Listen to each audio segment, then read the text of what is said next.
In people aged 65 or older, subjective memory complaints and difficulties with daily activities may indicate early stages of Alzheimer's disease, or AD. AD is a progressive disease, beginning with pathological changes that occur before clinical signs, leading eventually to the development of mild cognitive impairment, functional symptoms, and then dementia. AD accounts for as many as 80% of all dementia diagnoses. Today, we are able to diagnose AD in its early symptomatic stages by assessing risk factors and biomarkers, and by using tests to evaluate cognitive performance, functional impairment, and behavioral symptoms. For a confirmed diagnosis of AD, we look for evidence of two pathological hallmarks, one involving the peptide amyloid beta, or A-beta, and the other, tau protein.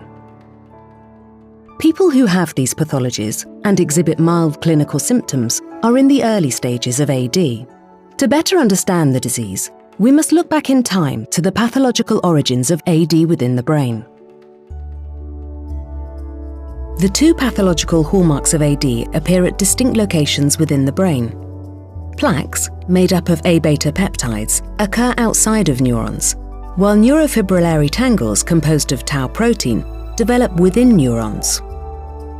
The first pathological hallmark, abnormal accumulation of A-beta within the brain, may begin decades before symptoms appear. A-beta is produced when amyloid precursor protein, or APP, is cleaved by beta secretase, BACE1, and then by gamma secretase. A-beta is formed in the course of normal brain metabolism. However, it may be overproduced in certain individuals. In healthy people, A-beta is cleared from the brain through the systemic circulation and local processes, such as uptake by microglia. Both the overproduction of A-beta and inadequate clearance mechanisms can cause A-beta peptides to accumulate in the brain and self-aggregate into plaques. Plaque deposition is first seen in the brain's neocortex, the center of higher mental functions.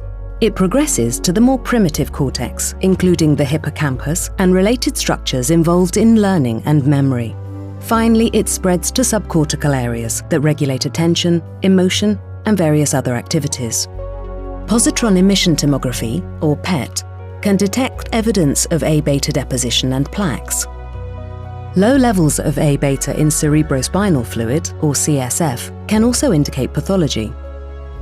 Over time, the accumulation of aggregated forms of A-beta activates cells of the neuronal immune system, potentially causing a chronic inflammatory reaction that has toxic effects on nerve cells. A-beta may also disrupt the energy supply of neurons and induce oxidative stress, causing further cellular injury. Tau protein pathology, the second pathological hallmark of AD, begins to appear approximately 15 years before the onset of clinical AD symptoms. Tau is normally associated with microtubules, which maintain structural and transport systems within cells. In people with AD, the presence of A-beta may promote the abnormal phosphorylation of tau, followed by its detachment from microtubules. Tau subsequently associates into insoluble paired helical filaments, which further aggregate to form neurofibrillary tangles. As with A-beta, abnormal levels of tau can be detected in cerebrospinal fluid. While neurofibrillary tangles may appear in the brains of people with other neurodegenerative diseases, there is growing evidence that the toxic effects of tau and A-beta may amplify each other in people with AD. Eventually, the underlying processes of AD cause neuronal loss, resulting in cortical thinning or atrophy. Progressive synaptic dysfunction and neuronal loss lead to more advanced symptoms. As the disease progresses, it extends to different parts of the brain, with corresponding biomarker evidence of pathology.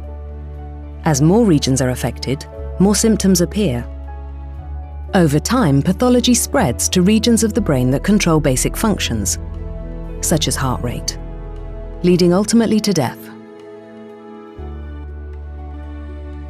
Average survival is 4 to 8 years after the diagnosis of Alzheimer's disease. With ongoing advances in AD research, we continue to enhance our understanding of underlying disease processes and the sequence in which they occur. We now know that AD begins with clinically silent processes, which lead to the appearance of symptoms decades later. While no disease-modifying therapies have been approved for early AD at this time, future treatments that could stop or slow the underlying neurodegeneration that causes AD would be more effective the earlier an AD diagnosis is made. Diagnosis of the earliest stages of AD is being aided by emerging risk factor evidence, improved screening tools that evaluate symptoms with greater accuracy, and novel techniques for the detection and measurement of AD biomarkers. It is hoped that ongoing and future research continues to help unravel the causes of AD and hopefully aids in better treatment of this complex disease.